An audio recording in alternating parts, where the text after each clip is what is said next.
In some cases, renting makes a lot more sense. If you are currently renting a home, this news article we're going to go over today is probably for you. Is the article accurate based on your current mindset? Today, the article we're going to go over is titled, "Most Renters Have No Plans to Buy a Home in the Near Future." This is an article for B&M Bloomberg.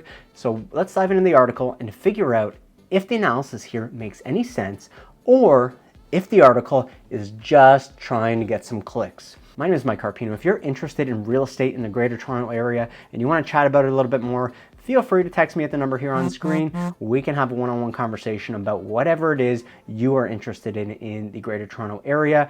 Without further ado, let's get into the article here and see what it has to say. At the end of the analysis here, we'll break down my opinion on it. And don't forget, I want your opinion in the comment section as well. All right, let's dive into the article here. So the majority of Canadian renters say they have no plans to purchase a home, as only 1/4 intend to buy over the next 2 years. So according to new survey data done by Royal LePage, which is a real estate brokerage here in Ontario and Canada, in a press release on Thursday, Royal LePage said that 27% of renters are planning to buy a property in the next 2 years, a figure that rises to 40% among renters aged 18 to 34. However, the majority of renters, which is 69%, say they do not plan to purchase a home in the near term. The rental sector is not immune to significant affordability challenges stemming from Canadians' acute housing shortage. High mortgage rates have made it difficult for many to actually purchase a home, which we obviously have been experiencing on our end here, forcing some to remain in the rental market longer than they had initially planned, says Phil Sofer, President Chief Executive Officer of Royal LePage. Among those who don't plan to purchase a home, the survey found that 54% of people said they did not view their income as sufficient enough to afford a desirable property. This figure rose to 61% among those between the ages of 18 and 34. The survey also found that 29% of renters indicated that they thought about purchasing a home ahead of renewing their lease agreement or signing a new one, while 41% said that they could not afford a down payment regardless of their current lease situation. Well, 1/3 of Canadian adults, they're currently renting and they are currently happy and content doing so. The desire for homeownership remains strong among a large portion of the segment of the population, though. Our latest research reveals that the material number of renters wish to transition to homeownership.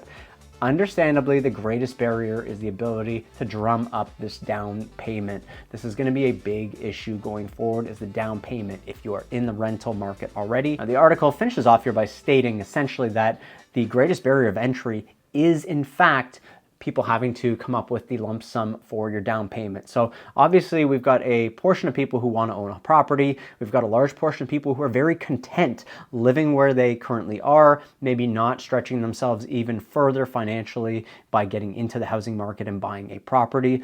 When you are making that decision to buy or to rent, you really do have to analyze the numbers, because in some cases, renting makes a lot more sense. And in other cases, buying makes a lot more sense. And in other cases, buying is the right thing for you if you have the down payment and if you can afford to make those payments on your mortgage. But ultimately, what you have to do is break down all the numbers and really see what it looks like from the grand scheme of things. Let's say your mortgage is $3,500 a month. Your property tax is another $500 a month. Your utilities, your grocery bill, your internet. You have to stack everything on top of each other and say to yourself, can I afford this? Assuming that the bank will give you the mortgage for it, of course. And if you can, you need to look at the difference between that and what your rental costs might be. Because if you can rent the same property for $2,200 to $2,500, you don't have property tax. You won't have some utilities. Potentially your utilities are built into your rental cost. That is potentially the case. And you might have less expenses that you actually have to consider. If that's the case and you choose to go the rental route, I think the most important thing you need to do with the remaining balance between what your rent cost and what home ownership cost is for you to invest that money into something where you can actually grow your net worth. Because if you don't utilize that additional capital for something that's going to benefit you in the long term, you're not going to get the upper hand here at the end of the day. And that's really what you should be looking for. You should be looking for the upper hand in this large picture. You shouldn't just be looking for what is the cheapest option today, because if you own a home, you're paying down your principal, you're building equity in a property, and you have the advantage of potentially gaining value on your home. When you're renting, you don't have any of that. You are giving your money to somebody else to help them pay their mortgage, but what you do with the balance really matters. Now, as the article states here, people do want to get into home ownership if they can, but they're very understanding right now that it's a difficult task. And once you are renting, this is where the issue begins. If you're paying $2,500 a month for a year, you're paying $30,000 a year in rent. If you rent for 3 years, you're paying $90,000 in rent. How are you going to continue to save up for a down payment, even if you have $1,000 extra income a month if you choose to rent? That's only $12,000 a year.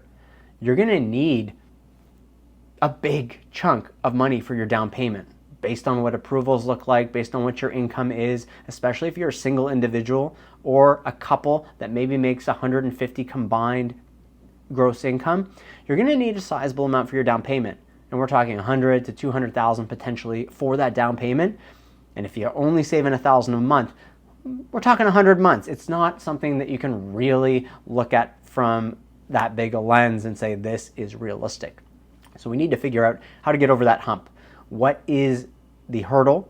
Do you have access to more capital somewhere else? Are you investing your money to grow it, like we've already suggested? It really is a fine line. So if you are going to get into the rental market for the first time, understand that you're going to have a hill to climb, and you don't want to be renting for too long if you do plan on owning a home.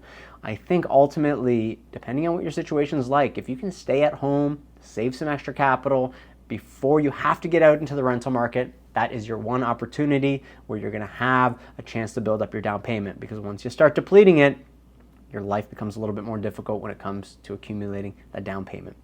Let me know in the comment section down below, are you one of those renters who's looking to get out of the rental world into home ownership?